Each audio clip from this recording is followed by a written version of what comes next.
Hi friends, welcome to Srinidhi cooking channel. ಇವತ್ತು ಸಪೋಟ ಹಣ್ಣಿಂದ ಒಂದು ಮಿಲ್ಕ್ ಶೇಕ್ನ ಮಾಡಿ ಕುಡಿಯೋಣ. ಇದು ತುಂಬಾ ಆರೋಗ್ಯಕ್ಕೆ ಒಳ್ಳೆಯದು. ಸಪೋಟ ಹಣ್ಣಲ್ಲಿ ಹೇರಳವಾಗಿ ನಾರಿನಂಶ ಇರುತ್ತೆ. ಇದು ಹೆಲ್ತ್ಗೆ ತುಂಬಾ ಒಳ್ಳೆಯದು. ಹಾಲಲ್ಲೂ ಕೂಡ ತುಂಬ ಕ್ಯಾಲ್ಶಿಯಂ ಹೇರಳವಾಗಿರುತ್ತೆ. ಸೊ ಹಾಲನ್ನು ನಾವು ಚೆನ್ನಾಗಿ ಕಾಯಿಸ್ಕೊಂಡು ಈ ಸಪೋಟ ಹಣ್ಣಾಗಿರುವಂಥ ಸಪೋಟ ಹಣ್ಣುಗಳನ್ನು ನಾನಿಲ್ಲೊಂದು 3 ಸಪೋಟ ಹಣ್ಣನ್ನು ಹೆಚ್ಚಿಟ್ಕೊಂಡಿದ್ದೀನಿ. ಇದನ್ನು ಒಂದು ಮಿಕ್ಸಿ ಜಾರ್ಗೆ ಹಾಕೊಳ್ಳೋಣ. ಹಾಗೆ ಕಲ್ಲು ಸಕ್ಕರೆನ ಹಾಕ್ತಾಯಿದ್ದೀನಿ ನಾನಿಲ್ಲಿ. ಕಲ್ಲು ಸಕ್ಕರೆ ಕೂಡ ಹೆಲ್ತ್ಗೆ ಭಾಳನೇ ಒಳ್ಳೆಯದು. ಇದನ್ನು ಯೂಸ್ ಮಾಡೋದ್ರಿಂದ ಶುಗರ್ ಲೆವೆಲ್ ಎಲ್ಲ ಜಾಸ್ತಿ ಆಗೋಲ್ಲ.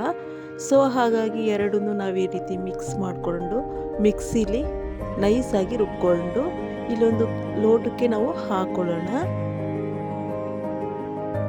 ಇದು ಹೆಲ್ತ್ಗೆ ವಾರಕ್ಕೆ 2 ಸಲ 3 ಸಲ ಮಾಡಿ ಕುಡಿತಾ ಬಂದರೆ ತುಂಬಾ ಒಳ್ಳೆಯದು.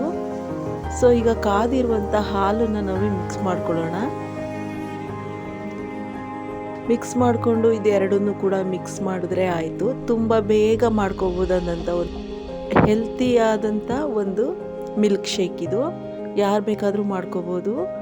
ಈ ವಿಡಿಯೋ ನಿಮಗೆ ಇಷ್ಟ ಆದರೆ ಪ್ಲೀಸ್ ನಮ್ಮ ಶ್ರೀನಿಧಿ ಕುಕ್ಕಿಂಗ್ ಚಾನಲ್ಗೆ ಲೈಕ್ ಮಾಡಿ, ಶೇರ್ ಮಾಡಿ, ಸಬ್ಸ್ಕ್ರೈಬ್ ಮಾಡಿ. Thank you.